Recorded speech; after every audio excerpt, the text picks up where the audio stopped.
Sam, welcome to South Africa. How are you guys enjoying the change of scenery after a couple of difficult weeks? Yeah, thanks. It's good to be back. It feels like, it has been a long time since we've been here. It's probably one of those things you almost took it for granted a little bit when we're doing it twice a year, every year. So there's a few boys the first time to South Africa, which really reminds you of how long it's been. And it's good to get here first, sort of real open the lungs up at a bit of altitude today. So I'm starting to sort of click into a time zone, which is good too. Sam, it seems like there's a lot to fix for you guys up front out of Ireland. How do you avoid, I guess, getting too cluttered, too much going on at a time when the message seems to be, simplicity is crucial?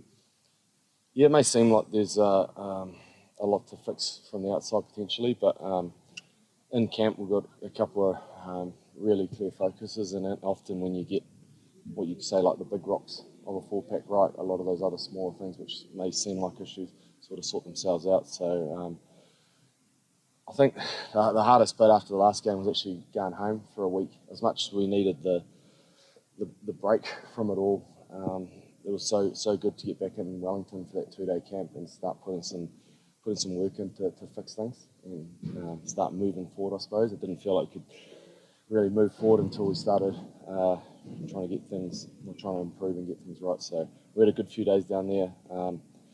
This facility is ideal for us here. We can get a little bit more work done because we don't have the bus travel.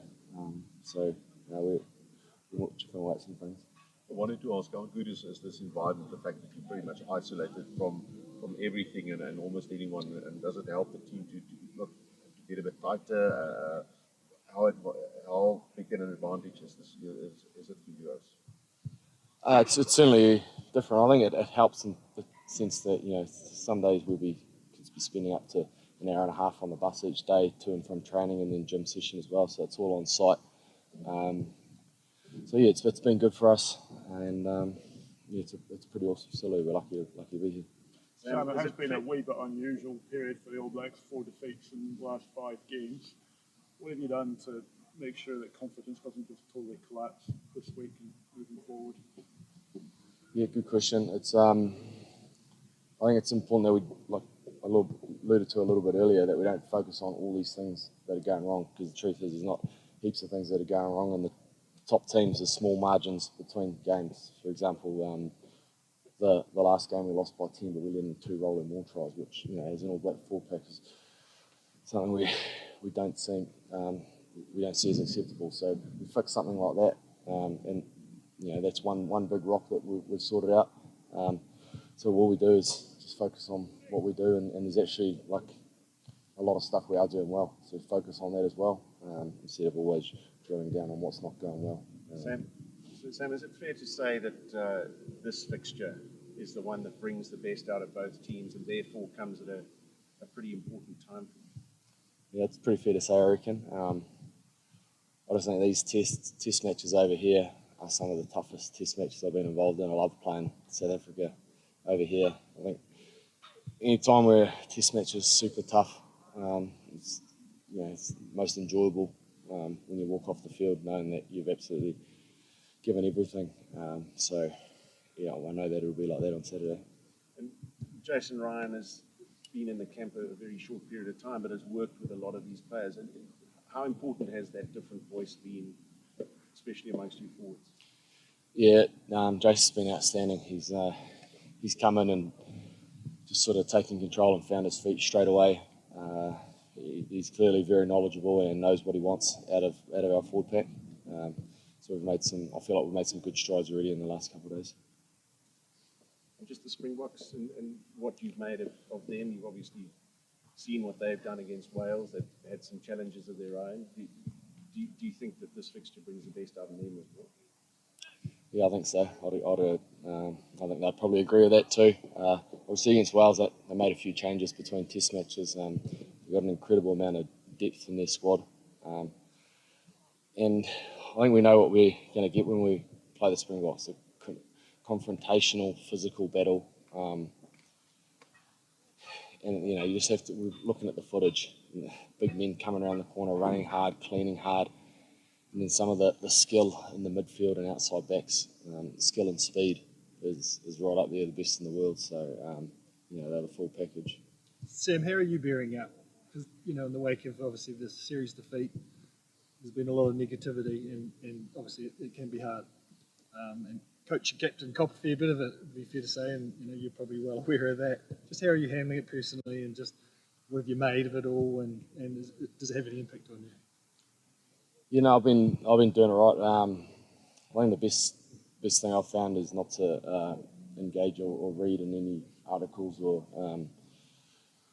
stuff online, and just focus on sort of your close group of friends and teammates, etc. And as long as they've got your back and they believe in you and you believe in yourself, then you're in a pretty good spot. I think it's probably harder sometimes on loved ones, like friends and family.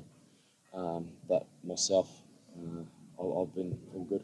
And I think when we come in and get into our work, all that sort of, it's almost like we're in our own little bubble sometimes, and just focusing on working hard and getting things right. If you want a positive, I think you've won 8 of your 9 tests against the Box, and you obviously played in 2018 when you won 32-30 in Pretoria. What do you remember of that? Do you take anything out of that? Is it any relevance, or any sort of anything you sort of think when you think back to that occasion? The last time you played them, I think, up here. I think when I injured my neck, to be honest. Oh yeah. Yeah. So, but I remember at half time, I think the first half we played for about 46, 47 minutes. Come in, like I said about the games that really challenge you physically and mentally. You come in at half time and you hear a little voice in the back of your head saying, "Holy smoke, how are we going to get through the second half?" But when you do, you find you can dig deep, and they're just like the test matches that just challenge you, and you have to give absolutely everything. So I love, like I said before, I love playing the Springboks. Sam, just how much have you guys missed that physicality of the South African teams, and you haven't played them constantly for a couple of years now? Yeah, look, Super Rugby is certainly different these days to pre-COVID, and that's just the reality of it, unfortunately. But I think you speak to any of the Kiwi boys, as I've alluded to a couple of times already, we always enjoy playing the South Africans, the test ourselves physically. Although we pride ourselves on playing skillfully, it's a component of the game, the physical side, that a lot of our boys love and relish as well. So, Sam, there's been a pretty consistent message from the guys that we've heard from post-style, and that the players, need to take responsibility. Any turnaround is going to come from you guys. Is that fair to say that's been a team-wide kind of ethos? Yeah, absolutely. Like whenever you don't get a result, you're looking for, first thing you do is look in the mirror and look at your own performance and see how you fronted up. And we've got a group of guys. I think when you get to this level, the type of player and the type of person they are, they're always going to look at themselves and what they could have done better rather than look outside. And look, there's been a few tweaks within the coaching staff, which should hopefully help. But without doubt, a few of us need to be stepping up on the field in the big moments. The simplistic view is kind of like, this is a bad time for you to strike the All Blacks, but do you turn that around and say this is a great time because you've got a lot to prove, and who better to prove it against? Absolutely.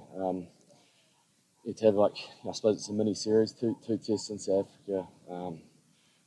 We knew a long time ago how tough this was going to be when we looked at the first 5 test matches of our schedule. But the whole time it was always exciting and looking forward to it, because one, it's been a while, and two, I've never in my 10 or so years never had 2 test matches back to back in South Africa, so it's unique. And I think the group just loves being All Black. I just think you love tests and times that really challenge you, and this is certainly one of those.